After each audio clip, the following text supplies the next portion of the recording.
There we go.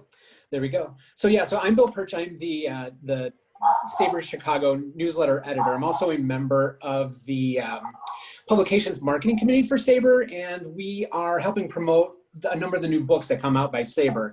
So a quick plug first, make sure you go to sabr.org, check out the publications tab, and then you can download, if you're a member, for free digital version of any of the new books, and then for a small fee you can get a hard copy as well. So make sure you go there. If you have not ordered SABR 50 at 50, this wonderful new publication, go ahead, get there. There is a discount right now for SABR members, so take advantage of it because I believe it officially hits the street in September.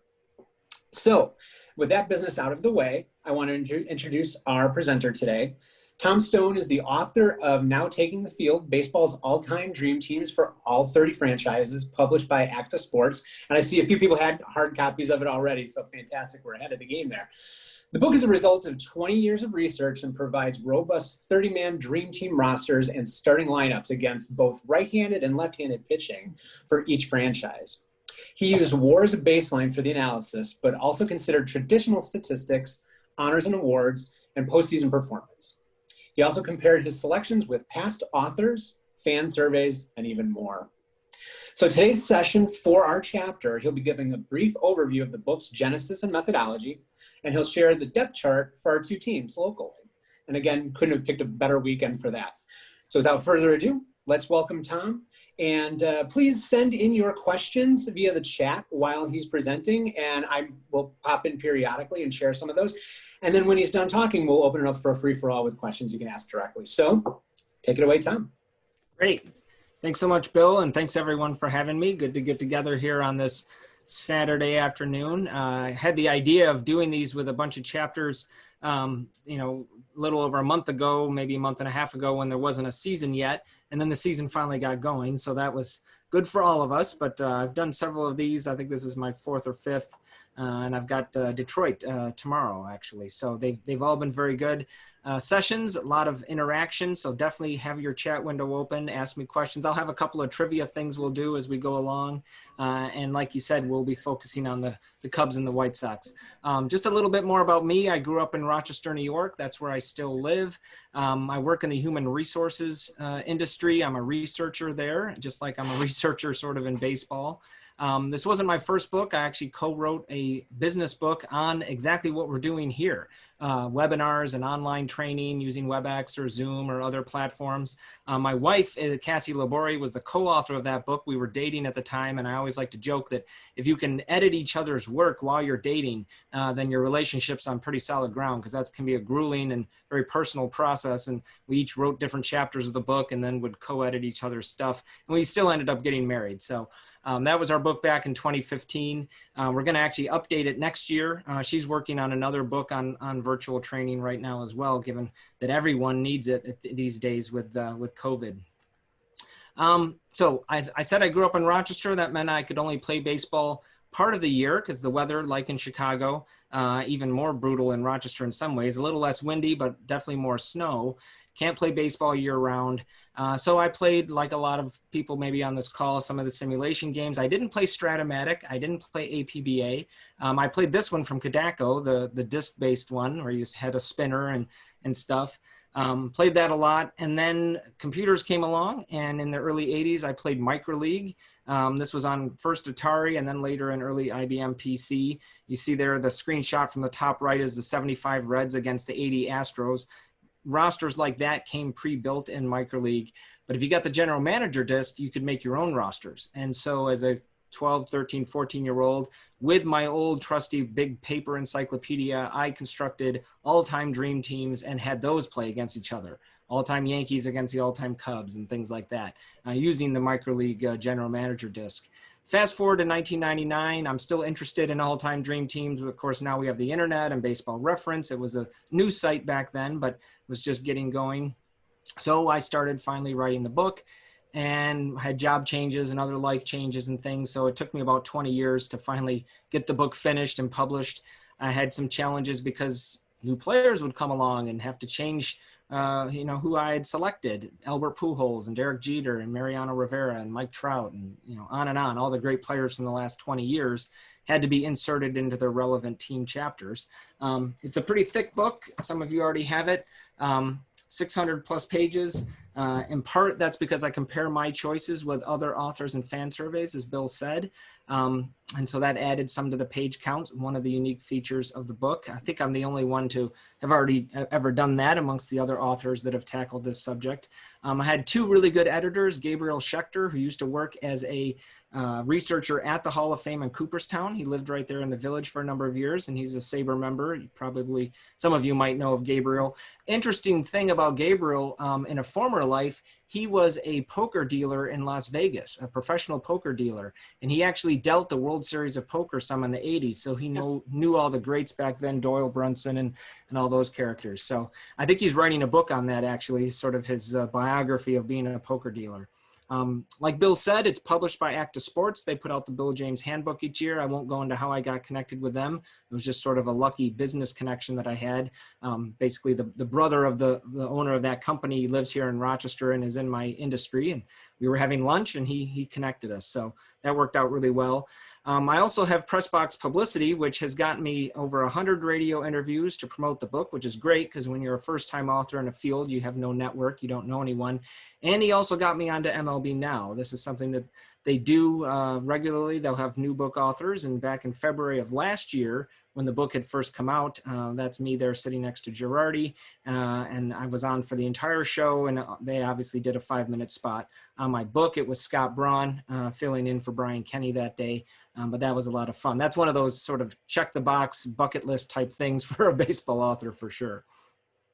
So what's in the book? 30-man dream team rosters. I chose 30-man instead of, say, a more traditional 26-man roster, largely because it was too painful to limit it to 26 players. So it was somewhat random other than that. I found too many snubs and too many painful omissions if I stuck to only 26.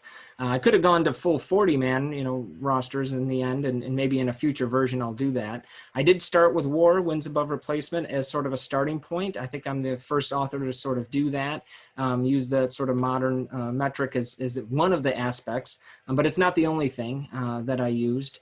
We'll get into the other bits of the methodology here in just a second.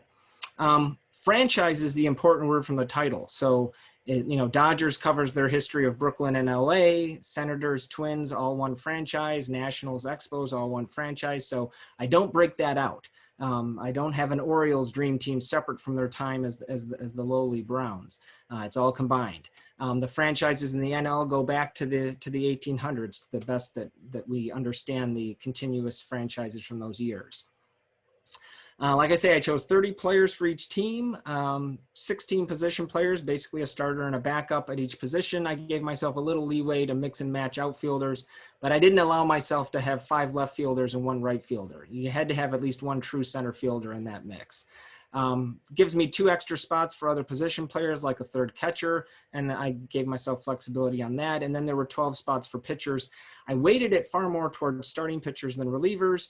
Relief pitching's only been a specialty the last 40, 50 years, not so much in the early part of the game's history. So that's why I weighted it more towards starting pitchers. I didn't want to have guys bulked up a bullpen when there were some really deserving starters from the early years. It does make the roster look a little unbalanced, though, from a pitching perspective, I'll admit. I did also choose 4 managers for each team. We'll see those in the depth charts here for the Cubs and White Sox in a minute. I'll admit, though, I'm not an expert on managers. I looked at their postseason success, their wins-loss record, but I didn't go into whether or not I felt like they did a good job with the talent that they had on hand, or how good were they dealing with players in the clubhouse. With only a few exceptions, I'm just not knowledgeable of very many managers throughout the history of the game in that way. And that would have taken a lot more reading on my part. The last bullet here is important. Only the accomplishments from their time on that team count. But on the flip side, that means players can make more than 1 dream team roster. So Frank Robinson makes the Reds and the Orioles. Guys like Lefty Grove and Jimmy Fox and Eddie Collins obviously make more than 1. And it opens up one interesting thing. There were dozens of guys that made more than 1 roster, but only 4 players made 3 rosters. So that's your first trivia question. In the chat, you can try and guess If you'd written the book, you might have had different players make 3 rosters. This is just based on how it worked out for me. If you do the math, 30 players on 30 teams, that's 900 selections. So there's plenty to disagree with. None of you on this call would agree with all 900 of my picks, I'm sure. There were 3 pitchers and only 1 hitter that made 3 different all-time Dream Team rosters. So go ahead and try and guess in the chat. I'm going to let that come through, and I'll circle back to it after maybe 5 or 10 minutes, and we'll see what guesses were correct. As we said, the primary considerations here, there were 4 wins above replacement. I looked at their total WAR for that team, but I also looked at their peak WAR, and I judged that by their top 3 WAR seasons for that club. And then I looked at their WAR divided by games played, so sort of their average value, according to WAR at least, on a per game basis. So I looked at sort of 3 different WAR metrics. And then as you can see, I looked at traditional stats, all the things we're very familiar with. I looked at honors and awards. Admittedly, sometimes these are popularity contests. We don't always agree with who's given each award. But I figure if one player was an all-star 8 times and someone else only twice, that probably means something. And then postseason performance came into play as well. If 2 players were fairly equal, but one did great in the postseason, then he would get the nod over the other. All of these, though, are things where, again, you as a reader, you as a baseball fan, you might weigh one thing over something else. Take the Yankees, for example. They've got some great outfielders throughout the history of their team, obviously DiMaggio, Mantle, Rothe being at the top of that list. Where does Reggie Jackson come into play? He only played 5 seasons for the Yankees. Obviously very important in the postseason. For me, that wasn't enough to put him over the top and put him on the all-time Yankees roster. Other fans of the Yankees or just fans of baseball would think that's insane. He was so important to them for those couple of years. He should certainly be on the all-time Yankees. So I chose Bernie Williams and Earl Combs and others instead. So again, depending on how you weigh these different criteria, you would end up with somewhat different rosters, with some players obviously being included no matter what you do. Like I said, I compared my choices with that of other authors, other fan surveys. Baseball had such a long history already by the 50s. There was enough of a history to start thinking about all-time dream teams. Sport magazine back then did a series, 1 team per month for 16 months. And so I found all of those old articles. I did some research actually at the Hall of Fame library to track down some of these different books, things that I didn't own in my own library. Rob Nyer, of course, put out a great book in 2003 that also chose starters and backups for every team through the 2002 season. So I compared my choices with his, factoring out obviously any players that have come along since then. And there were really just many more. This is just a small sample of what I compared my choices to. All right, so any questions before I bring up the Cubs and we dive into that, and then we'll follow that with the White Sox? Any questions about the methodology or just the book in general? Yes, Nathan, that was Rob Nyer's big book of baseball lineups. I'm seeing that in the chat. That was a great book. I loved reading that, as you might guess, back in 2003. Some good guesses here for the people that might have made 3 teams, but so far none of them are correct. Randy Johnson only makes 2 in my book. Ricky Henderson makes the A's, but he doesn't make the Yankees and various other clubs. Eddie Collins Strong makes 2 as a starter, actually. White Sox and Athletics. Cy Young definitely made the Red Sox, but then he played, I think he played some for some clubs that didn't end up continuing as franchises. Raleigh Fingers is absolutely correct. That is one of the 3 pitchers. So yes, it was that David. Looks like that was David. So I saw the fist pump. All right, so keep guessing. 2 other pitchers and 1 hitter. All right, let's dive into the Cubs.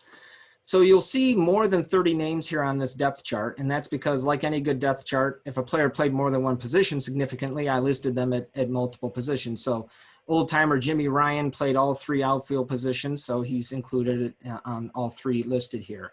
Ernie Banks, of course, famously played shortstop and then switched over to first, so he's included at both positions here.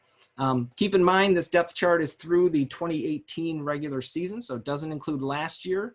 Obviously doesn't include this odd season that we're saddled with this year. This is who I have. You can just look around the diamond there, look at all the starting pitchers. This was an extreme case where I chose 10 starting pitchers and only 2 relief pitchers. Again, that it's not meant to be realistic, but that's just what I did in terms of the fame of the players and their value throughout the history of the team. We're going to dive into these position by position, so we'll be able to take all of your criticisms and arrows and everything that you want to launch my way. Before we do that, I do want to just compare with a couple of things. One, after last season, if I were to rewrite the book, which I will do eventually, probably after the 2021 season, I'll put out a second edition. I would already at this point have Anthony Rizzo join the roster. He's been with the club long enough. I wouldn't delete Frank Chance. I would actually take Johnny Evers off the roster as one of the extras. You could take Joe Tinker off. You could take Frank Chance, the famed triple play combination. At this point, I would throw Rizzo on as an extra first baseman and take Johnny Evers off as an extra second baseman. Other players, given the Cubs' talent level right now, will soon follow Rizzo on that path. Many of you probably saw that MLB did a dream bracket where they chose all-time dream teams. This was before the season got started, and we were all desperate for anything fun to follow in baseball. So they went through and chose, I think, 26-man rosters and then used a simulation engine to have these teams play against each other. In the end, the Yankees ended up representing the American League and beat the Reds representing the National League. It was an interesting bracket. Each round was a 7-game series, so a lot of weird stuff happened. Like in round 1, somehow the Brewers beat the Giants. There's no way that would happen very often. Brewers with pitchers like Ben Sheets and Teddy Higuera going up against the Giants lineup of Willie Mays and Willie McCovey and Barry Bonds. And then their pitchers with Christy Mathewson and Carl Hubble and Juan Marish. I mean, there's just no way that the Brewers would regularly beat the Giants. No offense to Milwaukee, but so there were some weird things that happened there. But anyway, when they chose the Cubs roster, they didn't include anyone from the 19th century for any of the teams. So right there, a lot of the players you see on my roster are gone. Anson, Gore, Ryan, Dolan, Kelly, and Griffith. So they had a lot of other players instead, more modern people. They not only included Anthony Rizzo, but they included Chris Bryant, Javier Baez, Ramos Ramirez, Mark Grace, Jody Davis. They did include Frank Chance, but not Tinker or Evers. They included Andre Dawson with his big MVP season as the DH in the lineup. Like me, they included DH spots even for the National League clubs, and they included Dawson. You'll notice that Dawson isn't even on my roster at all, and we'll discuss that here in a little bit. In terms of the pitchers, we agreed on several: Jenkins, Brown, Vaughn, and Maddox, but then they had John Lester, Kerry Wood, and Jake Arrieta, while I went with Pete Alexander, Rick Russell, Carlos Zambrano, Root, and Rollbach. They didn't have just 2 relievers. Suter and Smith were the obvious 2, but then they added Strope and Marmol. So they had a bit more relievers, but were also heavy on the starters. And they pretty much did that for all the teams as well. So just wanted to compare with, that's the sort of the most recent attempt at a dream team that was just earlier this year. Obviously some big differences because they didn't include any of the 19th century players, which is fine. I mean, if that's the rule you're going to have, then it is what it is. The biggest omission there, of course, Cap Anson. He was such an important player in the 19th century and to this franchise. If we jump to the lineups, then we'll go through position by position. These are the lineups I decided on for these for the all-time dream team that I came up with. Wanted to have Anson's hitting ability leading off, Sandberg batting second in both cases, and then I mixed up some of the power hitters depending on righty versus lefty. Not a lot of platoons here. I think I platooned at DH, Bill Nicholson and old-timer Jimmy Ryan. Ryan provides some solid speed there at the bottom of the lineup against lefties, going back into the top of the order, I thought. Sort of used that strategy. Otherwise, that was really the only platoon that I had for this one. Other all-time dream teams have quite a number of platoons, which is interesting because you'll see Hall of Famers sit in the bench or only playing half time. So it's just kind of fun to contemplate. Obviously, you could mix these up. Such great talent on all these all-time dream teams. But it's always fun to consider what a lineup would look like. Let me pause here and I'll take a look over. Nolan Ryan is absolutely correct, Richard. He was one of the other pitchers, makes the Rangers, the Angels, and the Astros. We'll get to first base in just a second for the Cubs, and we can talk about Cavaretta and how he ranked. Gaylord Perry came very close. You can make a case for him to make 3 all-time dream teams, but for me, he only made 2. And we'll talk about Chris Bryant here in a second, Nathan. But let me ask you another trivia question real quick. Anyone want to guess the 5 Cubs that I have silhouettes of here on the screen? These are all-time Cubs. Any guesses as to who those 5 are? You can use the chat, or if one person wants to come off mute and try and guess all 5 left or right, go for it.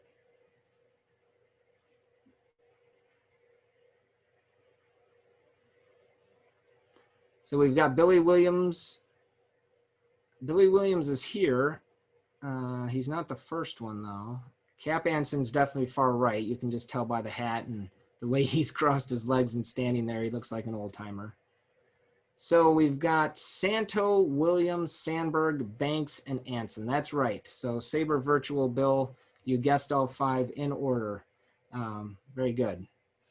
So those are the 5 silhouettes I've made that I'm gonna eventually put them on some face masks and coffee mugs and things like that.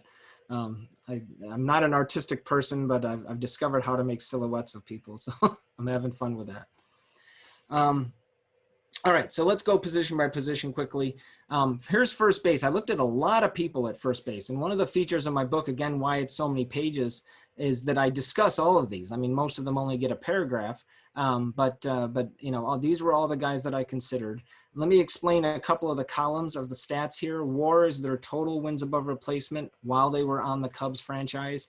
W3 is their top 3 WAR seasons, so that's sort of their peak value according to WAR. W/G is their WAR divided by games played, so that's their average value on a per game basis according to WAR. And then the other columns you should be pretty familiar with. So obviously Anson way out in front. He played very long time for the franchise. Obviously was a great player. Strongest total WAR, strongest peak WAR, strongest average WAR, just across the board, clear-cut Hall of Famer. Then it gets close, and I went with Frank Chance as the backup, but you can make a case for Mark Grace. You can make a case for Phil Cavarretta, particularly based on his longevity, 20 years with a team. Anthony Rizzo, that didn't include last year, but in preparing for today, I did add in last year and the little bit we have this year. And so his numbers go up a little bit. And that's why, as I said, when we looked at the depth chart, I figure at this point, I think he's deserving of making it. I didn't want to take Frank Chance off the roster, though, because you see he's had a very good career for the club as well. A lot of stolen bases, pretty high OPS plus, 136, even higher than Rizzo, even though he wasn't a power hitter at all, even for the dead ball era. Only 20 home runs for the team. So that's who I went with, but again, you can make a case for Grace, Cavarretta, not so much the others you see on the list, but a lot of good talent here at first base for the Cubs. Second base, also pretty clear cut. The starter, obviously, Ryan Sandberg, and then it gets kind of close between Herman and Evers. I did have both of them on the roster. Good question, Bill, about how defense is factored in. So WAR includes a defensive component. It's not only about offense. Some would argue that it doesn't include it enough. Maybe some would argue it weighs it too heavily. There's a lot of debates out there about wins above replacement. There's 2 different versions of it, one at Baseball Reference and one at Fangraphs. 2 things I should note in my book: I use the Baseball Reference version, and all the WAR numbers that you see here are slightly off. And that is because they have since updated the equation since my book came out. That's what happens when you print things. You know, the equations keep changing. They keep tinkering with them, trying to improve upon them. And so when I update the book, probably after next season, I'll have to update all of my WAR numbers. So if you were to check any of these, randomly, some of them might still be accurate, but odds are they're going to be off by 0.5 or some small amount. It's not dramatic, but it could be enough here, for example, between Herman and Evers, 39.7 versus 39.5. If you look those up right now on baseballreference.com, they might be flipped. It might be Evers is a little above Herman, but it's still going to be very close. So I had included all 3 of those guys on the roster, but with the inclusion of Rizzo, I decided to drop Evers off. You could drop Herman off, you could drop Tinker, you could drop anyone else you want, but that's what I did. Rogers Hornsby, of course, very productive in his brief time with the Cubs. If you look at his WAR per games played, that bottom row of this table, 0.0505, way above even Sandberg's. Now that's only for Hornsby's 4 seasons with the Cubs, but it just gives you a sense of how good he was when he wasn't with St. Louis.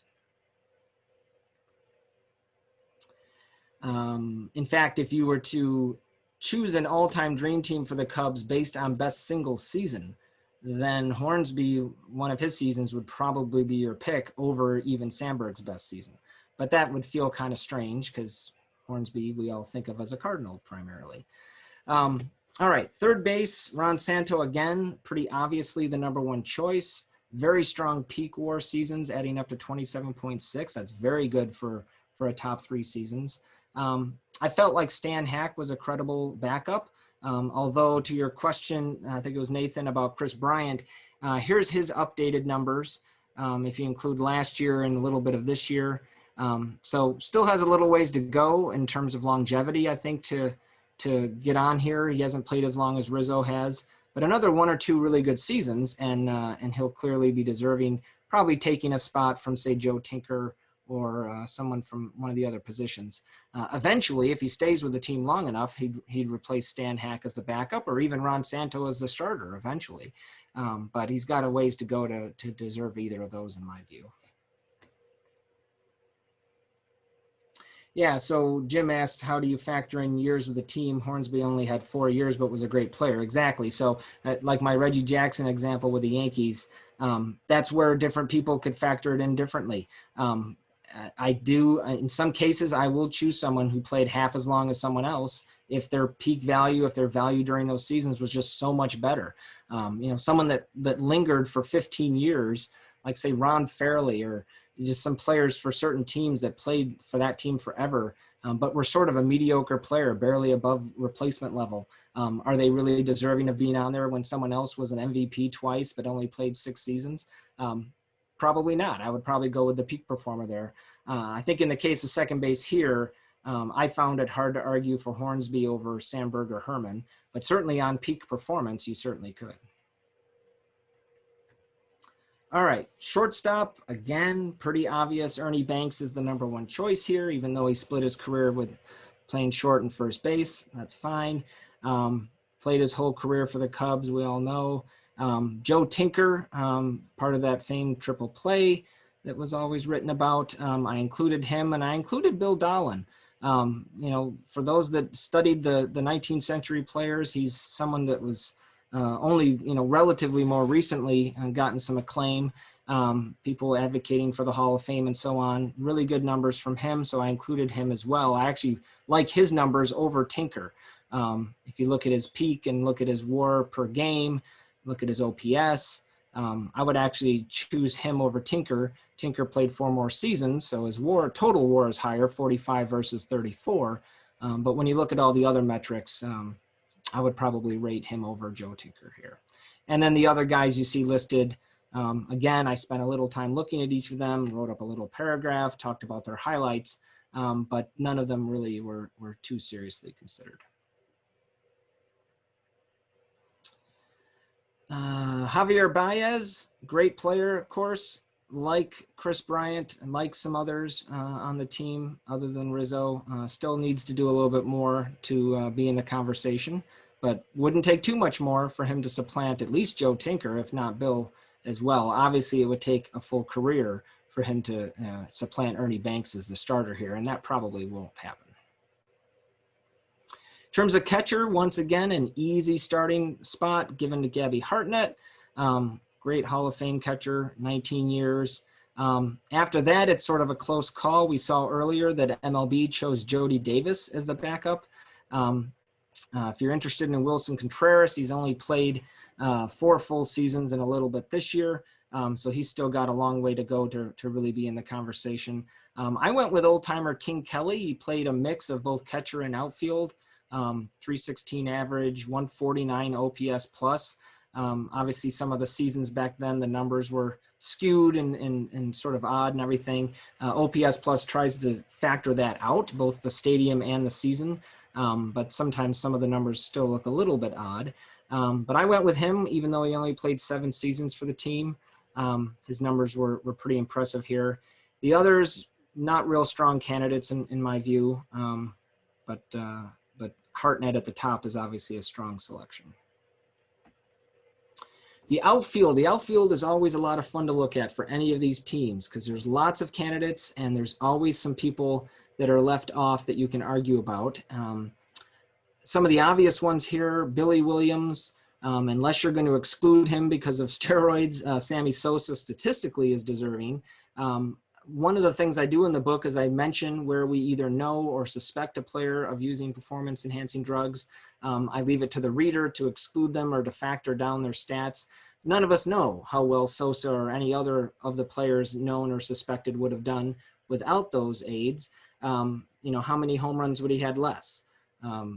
We don't know. So I didn't do any trying to rewrite of history or anything like that. I similarly didn't exclude Joe Jackson or Pete Rose or any of the other people that are left out of the Hall of Fame. They're all included in the book fully, and I leave it to the reader. If you don't want Sosa there and want a replacement, that's fine. So we got Billy Williams, Sammy Sosa. I had Hack Wilson as the starter in center field, even though he only played 6 seasons. This is a good comparison. Hack Wilson and Jimmy Ryan. Right? They played in different eras.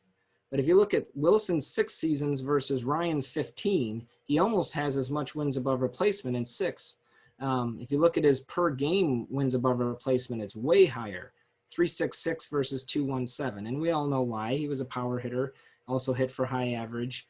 155 OPS plus is very impressive, clearly, over those 6 seasons. So I've got Wilson as the starter and center. I went ahead and included both Ryan and Gore, old timers. Some people that don't like the old timers as much might want to go with some newer players. I included Bill Nicholson, and then it was painful. It was painful not to include Kai Kyler, and it was painful not to include Andre Dawson. And a lot of modern fans would say, wait a minute, he won an MVP. Other people might come back and say, well, he didn't really deserve to win that MVP. So, there's debates there. So I excluded Dawson. MLB included him on the recent roster that they had.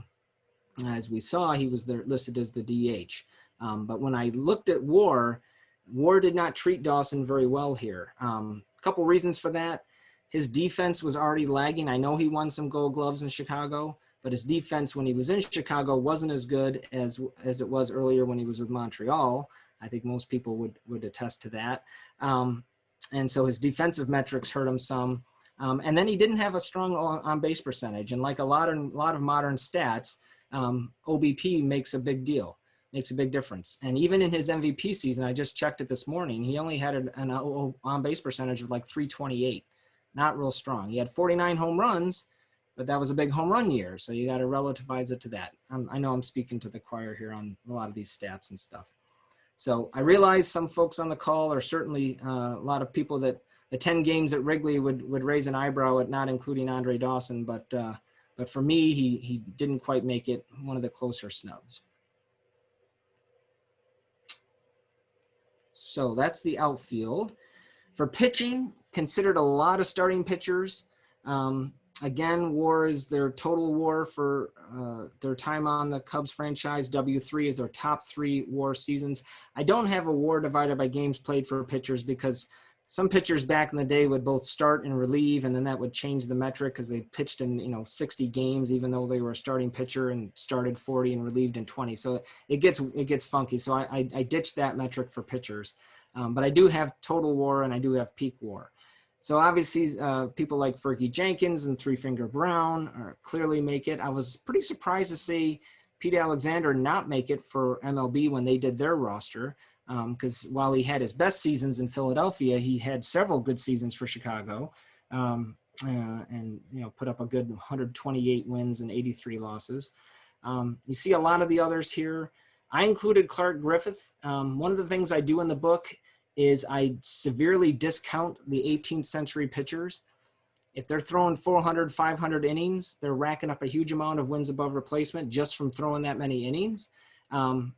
And so it was kind of hard to compare someone with 500 innings with someone with 250 innings. It's literally 2 seasons in one statistically. But I did include Clark Griffith because he pitched 8 years and I figured that was quite a long time. But someone like a John Clarkson, 4 seasons. I mean, his total WAR is right there with Charlie Root with 16 seasons or, 10 seasons of Greg Maddux. I didn't include Clarkson. He's a Hall of Famer. I wouldn't argue against that. But 4 seasons, this is one of those cases where I just, it's because he pitched so many innings. that he ends up with that high of a WAR here.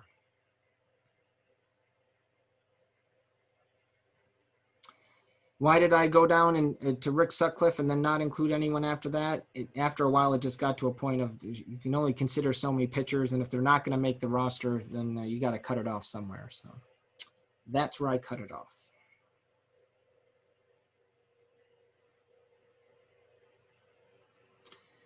Nathan's asking, anyone have Russell as a should-be Hall of Famer? It's an interesting question. Certainly some people have debated that. I've seen articles. I think probably the majority would say no, but it's always something fun to talk about. Relief pitching, and then we'll move on to the White Sox here in a sec. Relief pitching, I included Lee Smith and Bruce Sutter. They both make multiple lists, multiple teams, but only 2 each. And we saw that Marmol also made the MLB one recently. Again, with relievers, I could have listed a lot more, talked about a lot of other guys that were quality over the years, but these were the ones that I considered, and in the end, I only chose the 2. For some teams, I chose 4 or 5, but for the Cubs, I just went with those 2. Last feature that I have for each team is that I wanted to consider at least best individual seasons. So for the Cubs, here's their top WAR single seasons, anyone with a WAR of 8 or higher. I didn't look at anything else. This is just a list based on WAR. So to the extent you don't like WAR, then you'd want to see other seasons on this list. But I thought it was interesting. 3 out of these top ones are from Santo.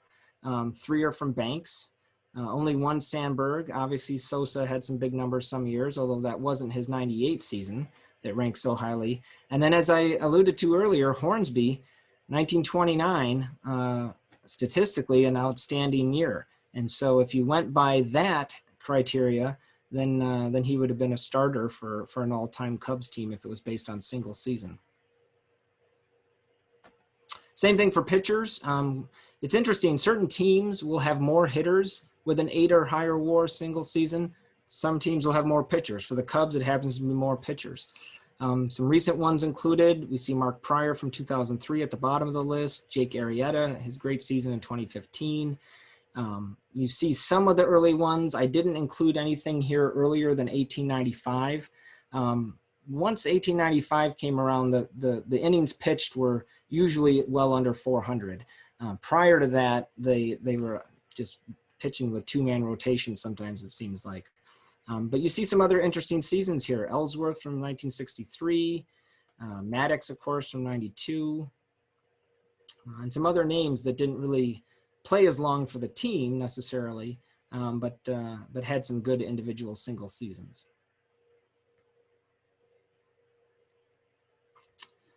All right, so that was the Cubs. Before we move on to the White Sox, and we'll do the same thing there.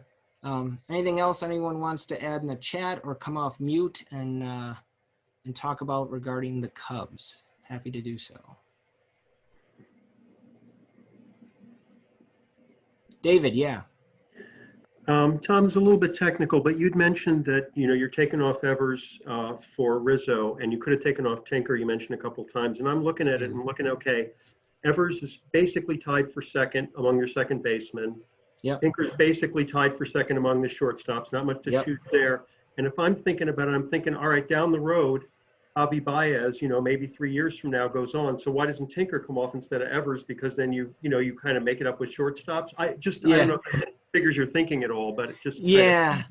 I tried never to assume anything because, Baez, what's the status of his contract? Some players are locked in and they're going to be there a while. Yeah, he's I'm not sure either this or next year's that's the end of the contract. I know it's hard to anticipate, but I know Nico Horner isn't going to be there anytime soon. So Mookie Betts just leaving the Red Sox, Lindor maybe leaving the Indians. It's hard these days to predict, and that's one of the things that makes it harder for players to make an all-time dream team, particularly for the original long-standing clubs, because they move around. It's easier to make an expansion era team, obviously, because there's less history. There's less history that you're competing against. So yeah, that didn't really go into my thinking. It really was a coin flip in terms of dropping either Evers or Tinker. I definitely didn't want to drop Chance, even though it's the same position as Rizzo. I just felt like he was the stronger of the three. But yeah. Yeah, the only other thing is that the DH for Billy Herman, I wasn't sure where that was at. You had him listed, I think, as one of the DHs, and that just. Yeah, just a good hitter. The DH lists, I just sort of looked at, okay, who's not starting, who's the best on the bench that could serve as a DH. So, yeah. Okay, thanks, Tom. Not a lot of thought there. Nathan? Yeah, so, and related to your first, the point you were just discussing, and Chris Bryant and Stan Hack, if the Cubs do trade Chris Bryant, as they apparently were attempting to do pretty aggressively this past offseason, I know you could go endlessly about how the different eras have differences from each other, but one is those economic factors that factor in. 50, 70 years ago, a player like Bryant would just be installed until he ran out of gas. And now there are economic factors where he's the MVP and he's trade bait, at least under this collective bargaining agreement. Does that jeopardize the enterprise at all by saying, it's not who in the abstract is more valuable to the Cubs, it's who had the chance to keep on the uniform? Yeah, no, that's a very good point. And if he were to get traded, then you could make that case here and say, look, he had more value on a per game basis. Yeah. He only played, let's say, 6 seasons versus Hack's 16 seasons. And you could make that case. Absolutely. And that's what I like about your that's what I like about your per season metric. Per season is interesting. Yeah. I mean, there's so much nuance and so much depth to this. Someone else could have taken essentially the same project I did and come up with, I would probably say 15 or 20% different picks. I mean, there's ones that are obvious that everyone would agree with, right? The majority, actually. But out of 900 selections, there'd be plenty, easily 100 that you could legitimately say, no, I'm going to argue this way instead. All right, well, let's dive into the White Sox then. So here's the White Sox roster, again, after the 2018 season. You see a bit fewer names on the sheet just because they don't have as much position versatility. So like the outfielders primarily played just one outfield position each. My extra guys were George Davis as an extra shortstop and Ray Schalk as an extra catcher. After this past season, though, I really think Jose Abreu has done enough at this point to deserve a spot. And when I make that change and have him as an additional power hitter there at first base, I got to take someone off. I don't feel like I want to take Konerko off. So then it would be taking either Davis or Schalk as the extras, and I take Schalk off. Schalk is an interesting guy. He's in the Hall of Fame. You can argue whether he should be in the Hall of Fame or not. He's probably not one of the stronger selections, but at this point, I would probably put Abreu on there and take Schalk off. Even though if I were a manager, I'd rather have a third catcher than a third power hitting first baseman. So I don't really factor that into it. You see here again the balance of pitchers. Only 3 relief pitchers chosen versus 9 starters. Chris Sale did make it before he left town for Boston. He had done enough and had really strong peak performance, so I got him onto the list here. In terms of the DH, it's not necessarily who's actually played DH, of course. People like Konerko and Baines and Thomas have, but given that I don't have him as a starter in the outfield, Joe Jackson would obviously be an outstanding DH. You could also have him play somewhere in the outfield and have someone like Maggs or Baines be a DH. In terms of comparing with how the recent MLB Dream Team bracket tournament did, some differences. They had Fox as the starter over Collins at second base. He played more seasons for the White Sox. Collins, of course, split his career between the White Sox and Athletics. They had Pierzynski as the backup over Lawler. They still had Fisk as the starter at catcher.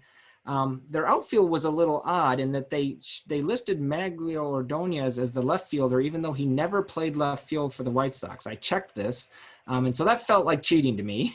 Seemed odd. And then for some reason, because of that, they had Minoso in center. I'm glad they still had Minoso as a starter, but He only played 88 games in center, so that would be out of position for him as well. So defensively, I'm not really liking with Baines in right field of all things instead of DHing. That's going to be a pretty weak outfield defensively that they had, given they got people out of position. Their backups were Joe Jackson, of course, and then they included Jermaine Dye, who I didn't include, but we'll see his numbers in a minute. They had Konerko listed as the DH. That's fine. You could have Konerko and Thomas switch off at first and DH. The pitchers were more or less the same.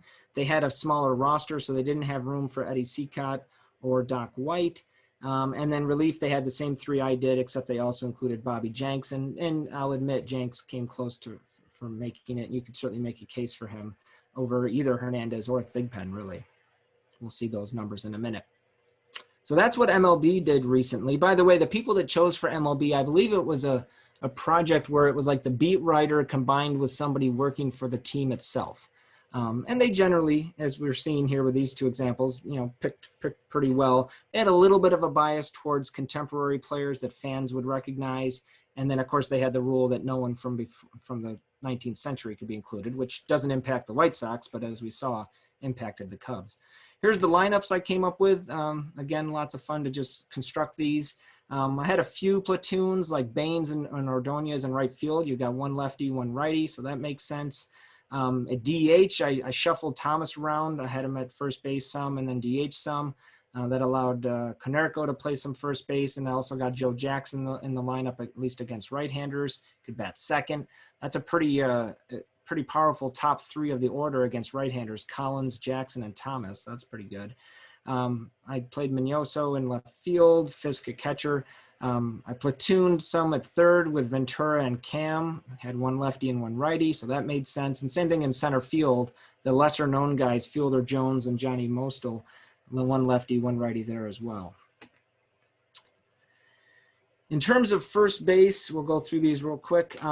Frank Thomas, clearly the leader here. I mean, T and Konerko played the same number of seasons, and Konerko had plenty of home runs, but he wasn't really the overall hitter that Thomas was. That's clear from the OPS plus 161 versus 120. The batting average, base percentage isn't listed here, but we all know it was way higher for Thomas. So Thomas was a beast, as we all know. After that, it's a pretty big drop-off, although, again, Jose Abreu, if you look at his seasons, updated a little, at this point, I think he's done enough to warrant. He keeps hitting 30-plus homers and 100-plus RBIs, so he's off to a good start. And the White Sox are loaded now around him, so I can only assume he'll probably rack up even more RBIs with all the talent the White Sox have these days. So I've got him in now on the roster instead of Schock. Second base, Collins and Fox. I thought Collins' peak performance was so much higher that he deserved the starting spot, but as we saw, MLB flipped that and had Fox as the starter. Both very deserving of making the roster, clearly, with no one else really in contention. Durham, Buford, and Orta, the other three that I at least looked at. Third base, seemed pretty clear who the two should be. Ventura seemed obviously to be the starter. He had more WAR total, more peak WAR, more WAR per games played, higher OPS plus. Obviously, he was a power hitter compared to Cam, who was not. You could make a case for any of the others here over Cam, I suppose. But in the end, I decided to go with Cam as the backup. More offense from, say, Melton. Certainly more power from Melton. Pretty close, actually, in terms of the backup. Shortstop, very clear top two. Luke Appling with his long 20 years, clearly the starter.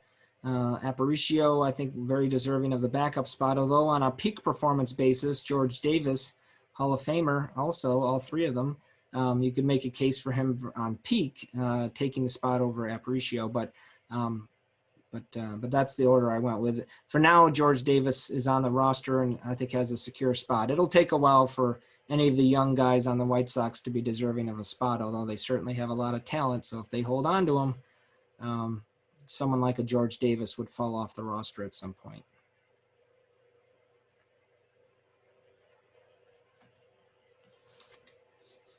Yeah, so the question about Buck Weaver, he split his time between short and third, and I tried to list people where they played the most games, and so unless I got it wrong, I think he played more at short than third for this franchise.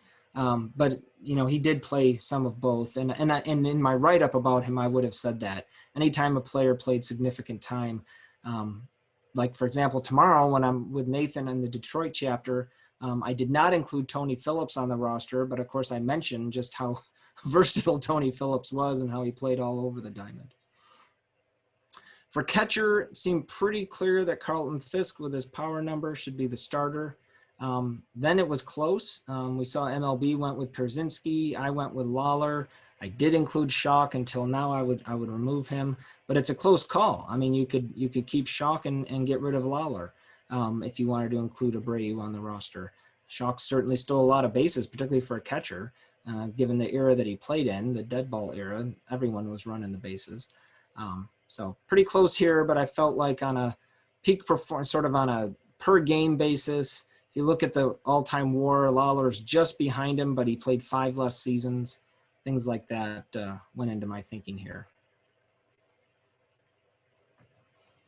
The outfield, not a strong point. I mean, the White Sox go back to 1901, but compared to other teams that have such a long history, you don't even have to mention the Yankees. You can just mention almost any other team that has the long history back to 1901, and they're going to have a better outfield mix than the White Sox do. Not that there's not some good players here. Mignoso, Jackson would probably be the two, sort of biggest, best names. Then Ordonez and Baines in right field were clearly deserving. It's really center field where there aren't a lot of really strong candidates. So sort of a close call here. I went with Fielder Jones and Johnny. You can make a case, though, for Chet Lemon. And in fact, looking at these numbers makes you wonder, why did I choose Mostel over Lemon? He seems to be stronger. So I've actually earmarked that as something to look into again when I rewrite the book. I may choose Chet Lemon as the backup based on what I'm seeing here. I've got several things like that where fans have argued with me about certain things. Some of the arguments fans make on Facebook and elsewhere when I get into it with them, that they've read my book, I disagree with. Like, some fans think Manny Ramirez has to be on the all-time Red Sox, and they're willing to ditch Jim Rice to make that happen. I'm like, no, I'm not going to do that. But sometimes they convince me I'm wrong. I got a center fielder for you, Tom. Yeah. Number 88, right there, right now. Luis Robert. Yeah. Right. Just put him in. Yeah, put him in. He'll fill in the numbers. He'll deserve it, yeah. Yeah, that's one of those things based on talent. Another one I've gotten flack from fans of the Royals is I didn't include Bo Jackson. I looked at Bo Jackson, but when I looked at his numbers, I didn't include him. And yet I included, 6 or 7 other outfielders instead. And it's one of those things, I will look at it again when I update the book, but I still lean towards not including him as of now. If it was based on pure talent, raw physical ability, obviously Bo Jackson would make the Royals. And you could make a case for Robert making the White Sox right now with only, part of a season. But I didn't look at how much of a physical specimen were they and how much of a 5-tool player. I looked at numbers and accomplishments. But I'm with you. If he stays with the franchise, him and all the young guys they have, it's going to shake up this dream team within 5-10 years. All right, pitchers. A lot of old timers here. You got to go down the list to see Wilbur Wood and then Mark Burley, eventually Chris Sale, Billy Pierce. But a lot of old timers are at the top of this list, and I included all of them as we saw. Keep going down the list. I sort of grew up in the 70s, 80s, and early 90s, so someone like a Jack McDowell I always liked as a pitcher, but doesn't really come close to making the all-time White Sox. So I think here I basically went with the top 9 that you see, just happened to be that way. You can make a case for some of the others below Chris Sale on this table, but I ended up going with the top 9. And then relief pitching, it seemed obvious to me Hoyt Wilhelm should be the number 1. And then you could make an argument for various guys. I included Bobby Thigpen. He had that record-breaking season in terms of saves, to the extent we care about saves. So I included him. WAR isn't something that is a real strong metric I have found for relief pitchers. And also here, if you just look at the variance, it's, the difference between 16.2 at the top and 8.6 at the bottom. If we went back to the earlier tables, a difference of 8 isn't that big of a WAR difference. And that's true for all the relief tables in the entire book. So I don't really look at WAR a whole lot for relievers. What do I look at? Well, I try to not overemphasize saves either, but I do look at ERA, I look at WHIP, I look at various other stats that aren't shown here in the table. So I went with Wilhelm, Hernandez, and Thigpen. You can make a case for Jenks, obviously a lot of saves, a bit higher of an ERA than some of the others, but a better ERA plus than Thigpen, so could make a case for Jenks. And as we saw, MLB included him. Really light history of strong single seasons offensively for the White Sox. Only 3 have a WAR of 8 or higher. Obviously, there'd be some good seasons with a WAR of 7 or higher, but only these 3 have a WAR of 8 or higher: Collins, Allen, and Mignoso. So that was interesting to see that it was so limited. I think the only table for the 16 longstanding teams, the only table for hitters or pitchers single season that was as light as this, actually, I don't know that there were any as light as this. If you include the expansion era teams, there were some, and I even dropped it down to 7 or higher WAR as the cutoff. And you might guess that the Rockies pitchers doesn't have a real long table. I think there was only 1 or 2, like Jimenez and Freeland or something. Hitters, or pitchers rather, way longer. And it's the people you'd expect to see here. Ed Walsh making the list, looks like 4 times. Seacott making it twice. You got Faber on here. Wilbur Wood making it 2 consecutive seasons. And then very interestingly, Rich Gossage, 1975, a relief season. You don't see that too often with a very high WAR, but he was a beast that year. I see Richard nodding his head vehemently with that. All right, so that was the White Sox. Feel free to come off mute and discuss anything you want about the White Sox, but we'll close out here. I know we're at 3 o'clock, but if it's all right with folks that want to stay on, this is a fun little exercise that we've done on the other calls, and people have really enjoyed this. So let me set this up. In the book, I choose 1 franchise player for each team. So for the Yankees, it's Babe Ruth. For the Royals, it's George Brett. There's some that are obvious. The Padres, it's Tony Gwynn. But then there's other teams where it's really close. I always give the example of the Dodgers. You could go with Sandy Koufax, Clayton Kershaw, Duke Snider, Pee Wee Reese, Roy Campanella, Jackie Robinson. I mean, there's a lot to consider there, and there's no obvious all-time franchise player. I ended up going with Jackie Robinson for the Dodgers, but some are easy, some are not. Anyway, you might disagree with who I chose as a franchise player, but these are the 30 that I chose. So the fun thing to try and do is, can you guess who these players are based only on the silhouettes? Willie Mays for the Giants. Okay, so let's do this in order. You're right. Willie Mays was the one I chose for the Giants. Let's focus on just the top row, and feel free to come off mute and shout out players that you want to name or use the chat. Musial is second. Yep, second from the left is Stan Musial. Beavers third. Yep, Seaver's the third picture. Is that Ricky Henderson in the 5th one? Yep, 5th one's Ricky Henderson from the A's. Wow. Ted Williams is the last one on the right. You got that right, Bill. Correct. Is that Aaron next to him? Hank Aaron next to him, representing the Braves. Oh, is that the big unit? Yeah, with the on the long right? stride. He's representing the Diamondbacks there in that case. Okay. So that leaves 4 more. The first image, the 4th image, the 6th image, and the 8th image. Tony Gwynn is the 6th one. That's right, for the Padres.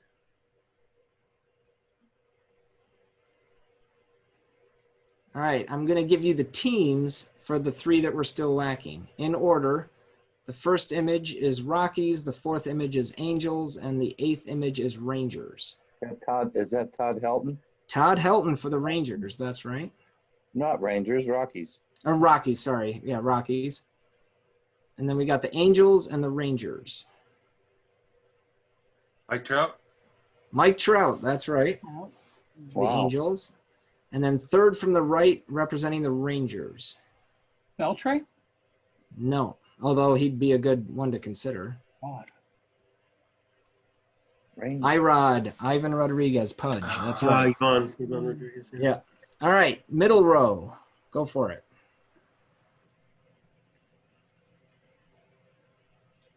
Is that Frank Thomas? Frank Thomas, image number 1 with his big thighs.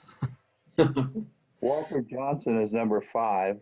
Walter Johnson for the Senators/Twins. That's right. That Ty Cobb on the 8th, number 8. Yep, Ty Cobb representing the Tigers.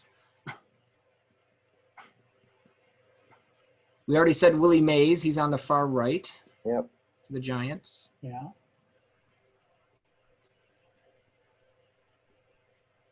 Is that Killebrew next to Cobb? No, Killebrew wouldn't make it because we've already got Walter Johnson for that franchise. Oh, right. Okay. Does Looked look a like little him. like him. It Yeah, does. it does look like him. Is that Gary Carter with the complicated Expos Nationals relationship? It is the fourth image, Gary Carter. Very good. Good job.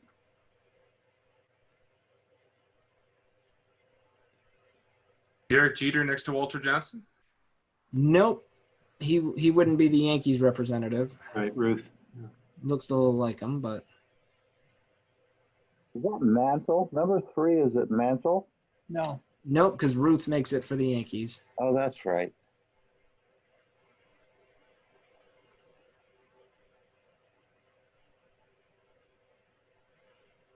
Tough row. Yeah, you got 5 left. Yeah, Jackie Robinson is in the 9th spot between Cobb and Mays. He's my Dodger representative. Oh. And Mike Schmidt, Bill is correct. The third one is Mike Schmidt from the Phillies. Right. What are the other teams, Tom? All right, so the teams remaining, the second spot is one of the hardest ones, the Rays. Longoria? Yes. So he doesn't really fit in with all these other players. He's a good player, but, you know, he's their franchise player. Brooks Robinson, Evan Longoria, 6-1. Yeah, exactly. Yeah, or it could have been Arenado by the look of it. All right, so the 6th and 7th images are the only 2 lacking. 2 really sweet swingers. Yeah. Mariners and Royals. Oh, Griffey. McGriff. Griffey and Brett. Oh, Griffey, of course, yeah. Yeah, Griffey and Brett. Yep, Brett, that's yeah. right. Okay. All right, bottom row, we've got Babe Ruth on the far left. Obviously. Feller. Bob Feller, good. A lot of other people would guess, you know, Spahn or various others, but yeah, Feller representing the Indians. Cap Anson.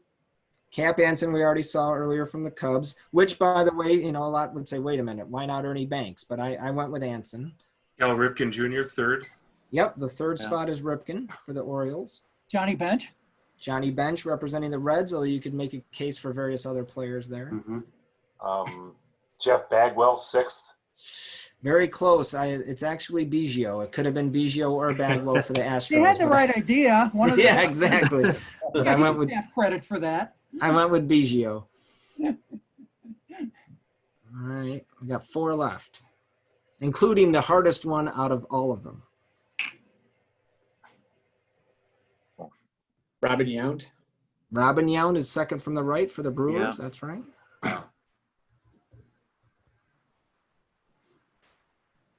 All right, I'll give the one on the far right, bottom right corner is the Pirates. Honus Wagner. Yeah, Honus Wagner. Okay, third from the right is the Marlins.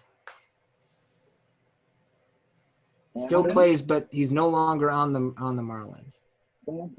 Stanton. Yep, Giancarlo Stanton. Somebody typed in Stanton. Oh, I'm sorry, I didn't see it in the chat. Yeah, Stanton is number 8.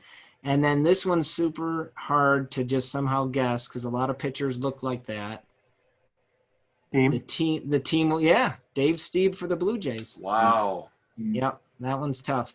Steve is So the well, you could make a case for various guys, Bautista, Bell, you know, that The Blue Jays are interesting. They've had some really good players like McGriff and Alomar, but they don't stay with the Blue Jays for super long. Encarnacion, right? But, you know, these guys, some of them are only there 3, 4, 5 years. So Just call it Joe Carter. Yeah, Joe Carter. Yeah. When I've shown this to people in person, some of you, if you met me at the convention in San Diego, I had little handouts of this and people were having fun with that, just walking around as a worksheet. The person that has done the best with this, just being handed it as a worksheet and just off the top of their head looking at it, is actually the head of my SABR chapter here, a guy named Ryan in Rochester, New York, and he got 22 out of 30, just boom, boom, boom, boom, boom. Wow. So that's pretty good. Pretty good. All right. Well, just to wrap up, as we've discussed, MLB did their dream bracket. It was a lot of fun to follow that. Yankees versus Reds is a credible World Series, in my opinion.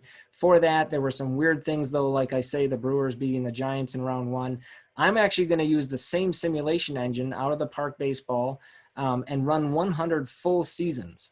I'm going to input all of my rosters and set up the lineups and then run 100 full 162 game seasons to see how these teams would do against each other. And I'll include the highlights of those results when I update the book after the 2021 season. And I'll probably do some blog posts and share out some of the results before then as well. And then, as I said, I'm going to be making some products. That's just an example of one for the Baltimore Orioles.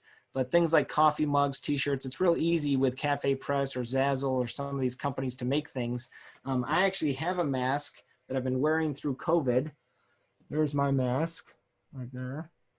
And on my mask are Walter Johnson, Christy Mathewson, Babe Ruth, Ty Cobb, and Honus Wagner. Now, what do those 5 guys have in common?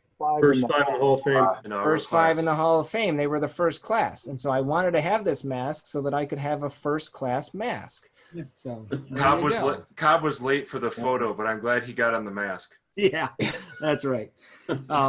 So anyway, I keep saying I'm going to create all these products and I never have time to do it. But one of these days I'll create a bunch of silhouettes for all the teams and create a bunch of things and that'll be some fun. So thanks everybody. Any final questions? Behind the mask? What's that? Is that your wife behind the mask? No, that was not. That's just an image from the Zazzle website. Whenever you create something, it's a really nice system they have. You create a T-shirt, you create a mask in this case, a coffee mug, and they'll have some model, donning that thing, and they just put the image right on the T-shirt or on the mask for you, so you can see how it would look on a regular person. So no, that's just some Zazzle model. Can I ask a question, Tom, about these intangibles? We've been talking about the intangibles and the eras. So by putting Jackie Robinson, the top Dodger, and Cap Anson, the top white stocking / Cub, Robinson, his contribution to breaking the color line, Anson, his outsized influence in drawing the color line. Yeah. And it was his actions that prevented so many from being on a list like that. Now, it didn't feel good to choose Anson. If we're going all war, you got to put those guys in there. But what is the extent to which those intangibles can or should come into play? For me, they didn't come into play at all. Because there's intangibles with lots of guys. There's like things that Ty Cobb may or may not have done. There's things that the steroid players have done. There's the drug use in the 80s. There's Pete Rose. There's Joe Jackson, Eddie Seacott. There's all sorts of intangibles with all sorts of people. Now, you could say that racism is a pretty important one and a pretty obvious one. But I actually didn't count Jackie Robinson's contribution in breaking the color line or the way he did it. I just looked at the stats, and it was close. And you could certainly argue for Koufax or others, but I just went with Jackie because I thought the numbers warranted it. And then with Anson, I didn't count him against him if he was a jerk or a racist or whatever. I just looked at the numbers. Hey, Tom, did we answer your 4 players that were the 3 teams? Okay, so we got Fingers and we got Ryan. My apologies did people guess others after the first several guesses? I don't think so. Gaylord Perry was a guess. It wasn't mine. Perry was a guess, but it wasn't right. So I went with Roger Clemens. Actually makes the Red Sox, the Blue Jays, and the Astros. He doesn't make the Yankees, but he makes those 3, even though he didn't pitch long for the Astros or the Blue Jays. So it wouldn't take much to bump him off of there. And at this point, Verlander is going to need to make the Astros, pretty soon. So someone will have to drop off. I'm not sure if it would be Clemens or someone like a Mike Hampton. Was the hitter by any chance A-Rod?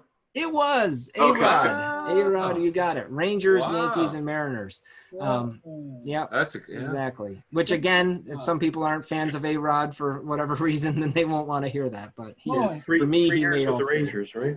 Yeah, 3 really good seasons for the Rangers. Yes, they were good. Which wouldn't be enough to make it if it was a Right. long-standing team, but because it's an expansion era team, well, it's enough. Beltre is the starter, but A-Rod makes it as a shortstop sort of backup, and they've got Julio Franco and Mike Young and other candidates there, all of whom also made the roster. But I had a spot for A-Rod, so for now. Well, a quick question, and it could be any franchise. Is there a player that maybe you expected would appear, but somehow fell through the cracks, or maybe the flip of that? Somebody that you were surprised, like you were looking, there's no way this person should make a roster, but they are. Yeah. So a couple of things there, because I've been asked that on some of the radio interviews and stuff. I don't actually have a good answer to the first one. I'm going to figure that out before the book gets updated, because I want to have like an all-time, not a full roster, but like a lineup of the all-time snubs. Like who are the best players to not make any roster? Right. So I don't know who a lot of those guys would be. One good example, though, that's somewhat along those lines is Fred McGriff. He moved around from a lot of different teams. He comes really close to making it for a lot of teams, but the only one where I had him make it is the Rays, of all things. He's the backup first baseman for the Rays because there's not a lot of history there to choose from. But, he came close for the Blue Jays and the Braves and the Pod. I mean, there's just a lot of teams. But for me, he didn't make any of the other ones. So, yeah, I'll work on that in terms of having a starting 9 for who are the snubs. Your other question, not so much players that I didn't expect to make it, but one of the things that's interesting about this project was there are certain teams that are really good at certain positions and really weak at others. I sort of downed the White Sox for a lot of their outfield. Yeah. But some other good examples here. The Yankees are super strong at catcher.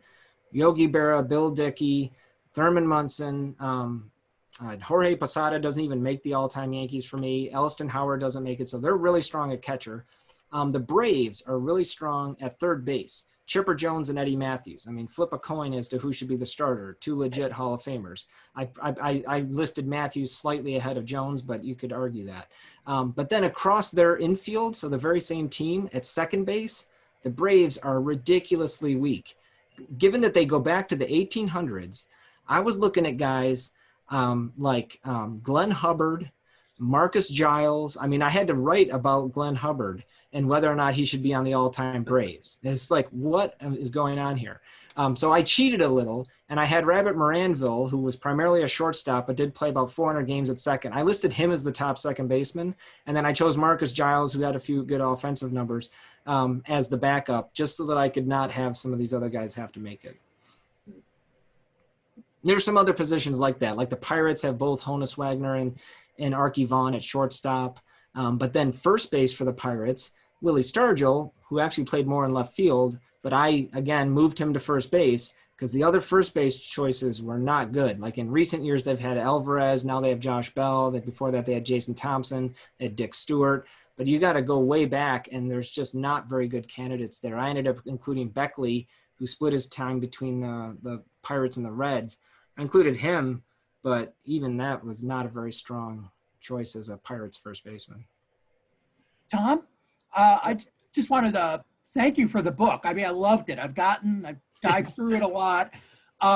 One comment and then an actual question, but the comment is just that this summer, my friends who know me know I did a deep dive. What you did, I only did for one team, one position, which was White Sox center fielder. Just did a deep dive on it because I wanted to see, like, as Louis Robert was coming up, what was he facing in terms of competition to be the ultimate best? And you just see how, weak it is. But anyway, your analysis was spot on. Everybody was good. And actually, I totally agree that I'm one who would say, yes, Mostel would be number it's got to be Fielder, Jones, and Mostel out of those. Okay. It's all All close. right.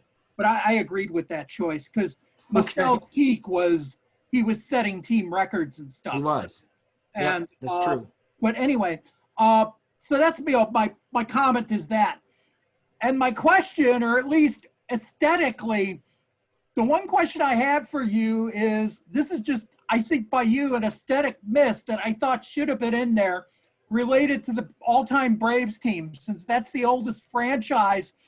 I would think, given the opportunity, he was just good enough to get a mention. Even if he doesn't belong on an honorable mention or a team, he can be the last guy listed.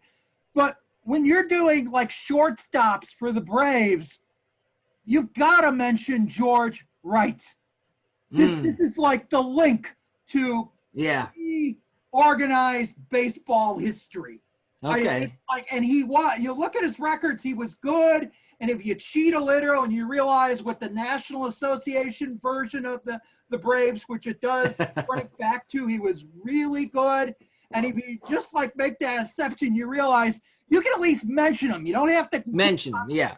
But I would they've got George Wright in their history. And so, no, I like that idea of mentioning him. I just jotted that down. I think technically I wouldn't be including him, but I could at least mention him as one of the players to have a paragraph. Yeah, that's a good idea. Great. Well, any other questions for anybody? One more quick question, and Tom, the answer may be by the book, so that's okay, just so you know. But did you actually rank the teams, like for instance, by pitching staff, like who had the strong?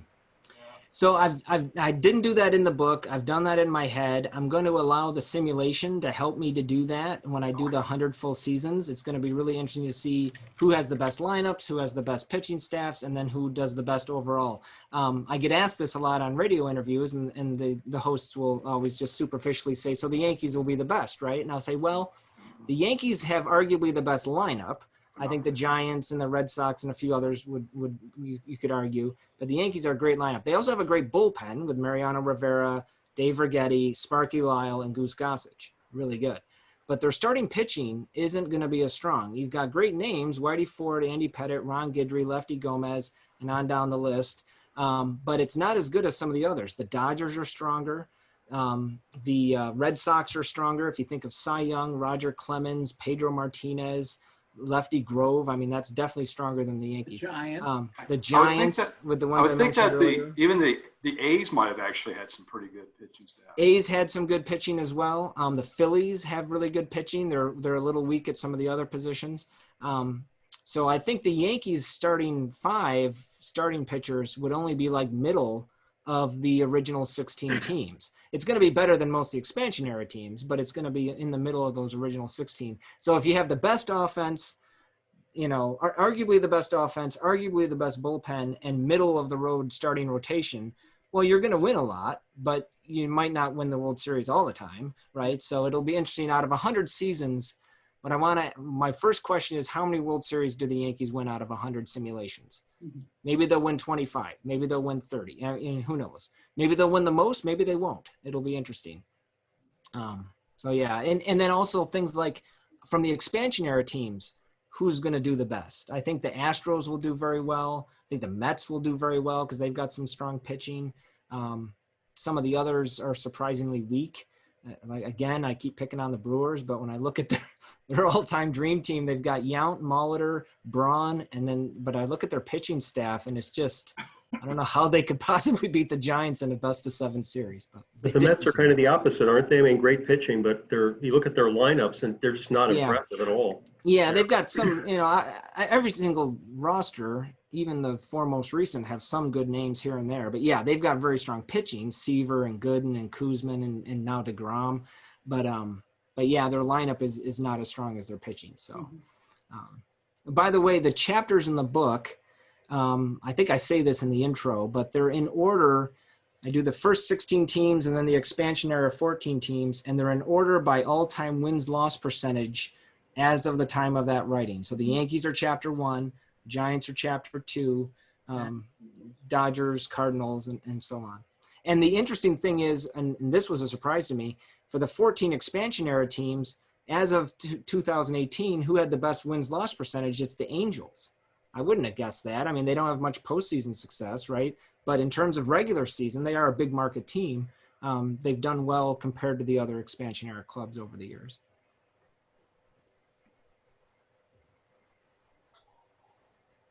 Perfect. All right. Thank you very much. We really appreciate it. Well, and, thank you. Yep. Yeah. Fun way. The book. Yeah. Thank you. And fun way to spend a little bit of a Saturday afternoon. It's available obviously in print, but also on Kindle. It's got a lot of stat tables. So unless you've got an iPad, I wouldn't recommend the Kindle if you're looking at it on your phone, but if you've got a bigger screen, it works well. Sure. And everybody come join us in Detroit tomorrow. Absolutely. Absolutely. Yeah. We'll focus on the Tigers there. Yeah. As everybody here is going to go watch Cubs Sox tonight. So Yeah. Great. Thank you very much. Good stuff. Thank you. Perfect. Thank Bye, you. everyone. Very good. Thank you. Bye. Bye-bye.